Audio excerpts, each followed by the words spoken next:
Greetings.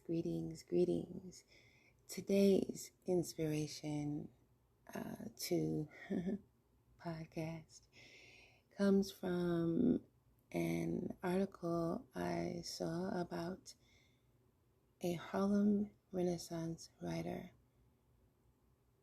If the listener has never heard of the Harlem Renaissance, look into it.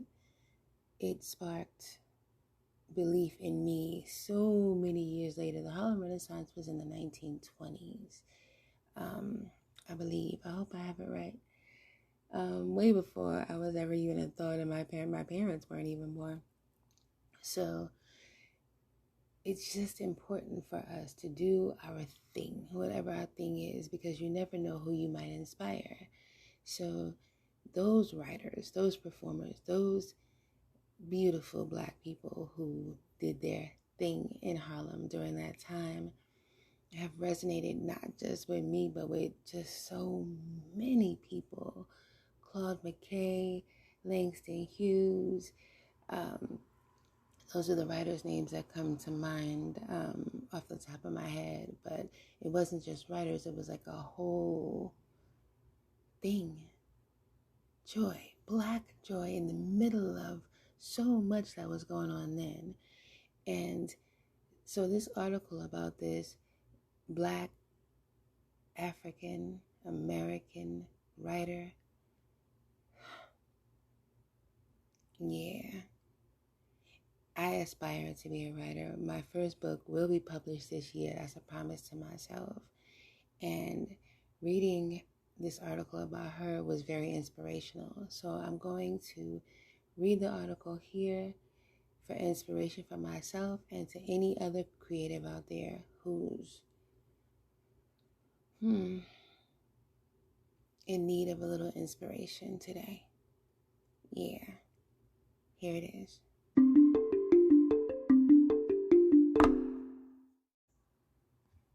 The writer's name is Dorothy West. And again, she is a writer from the Harlem Renaissance period. And the person who brought the article to my attention was a professor from Morgan State University. And here's the article. The professor's name is Ray Winbush. And here's the article. Dorothy West was an African novelist and short story writer during the Harlem Renaissance. She is best known for her novel, The Living is Easy, as well as many other short stories and essays about the life of an upper-class Black family. Early years. West was born in Boston on June 2nd, 1907, to Isaac Christopher West, who was formerly enslaved and later became a successful businessman, and Rachel Pegas Benson, one of 22 children. West reportedly wrote her first story at the age of 7. At age 14, she won several local writing competitions. In 1926, West tied for second place in a writing contest sponsored by Opportunity, a journal published by the National Urban League, with her short story, The Typewriter.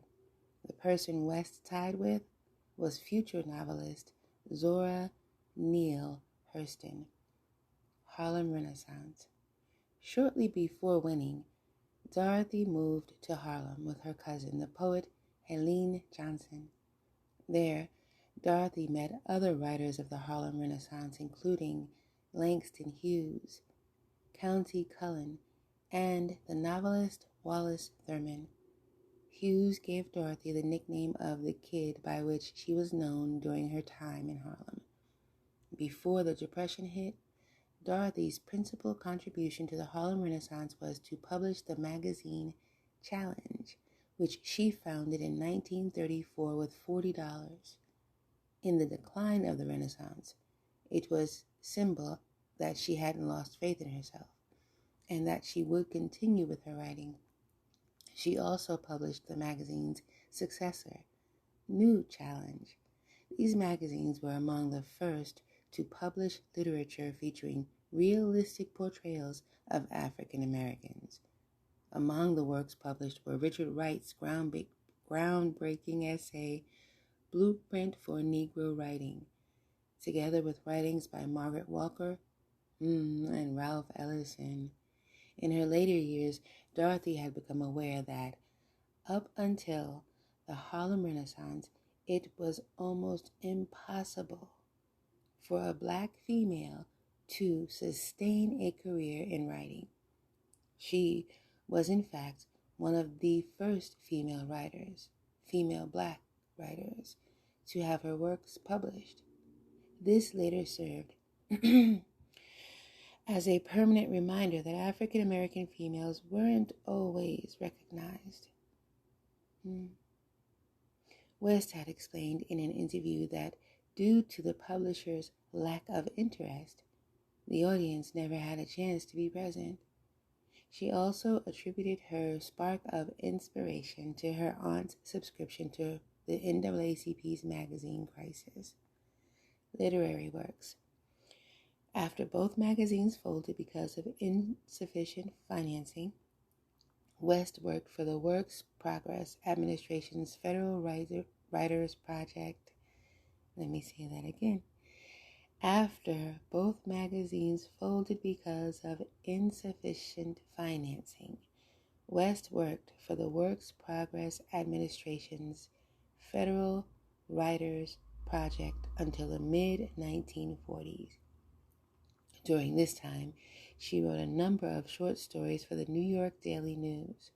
She then moved to Oak Bluffs on Martha's Vineyard, where she wrote her first novel, The Living is Easy, featuring an ironic sense of humor unique to West's style. The story chronicles the life of a young Southern girl in pursuit of the upper-class lifestyle.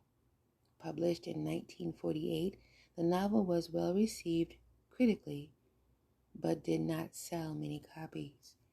In the subsequent 4 decades, West worked as a journalist, primarily writing for a small newspaper on Martha's Vineyard. In 1982, the feminist press brought The Living is Easy back into print, giving new attention to West and her role in the Harlem Renaissance. As a result of this attention, at age 85, West finally finished a second novel entitled The Wedding, which portrayed the message that while race may be a false distinction, love knows no bounds. Published in 1995, the novel was a bestseller and resulted in the publication of a collection of West's stories and reminiscences called The Richer the Poorer. Oprah Winfrey turned the novel into a 2-part television miniseries, The Wedding. Death. West died on August 16, 1998, at the age of 91 at the New England Medical Center in Boston. Though her cause of death was never officially released, it is suspected that she died of natural causes. At her death, she was one of the last surviving members of the Harlem Renaissance. When asked what she wanted her legacy to be, she responded with, "That I hung in there, that I didn't say I can't." Oh, what a lovely, lovely, lovely, lovely legacy. I hung in there. I didn't say I can't. And she was a beautiful woman indeed, Dorothy West.